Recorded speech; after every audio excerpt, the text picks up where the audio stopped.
سلامونه دوستانو.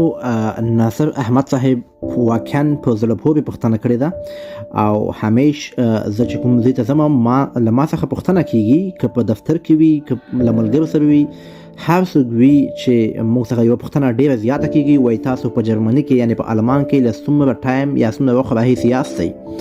نو ده ویلي چې زه په المان کې 4 میاشتې کیږي چې المان ته راغلی یم.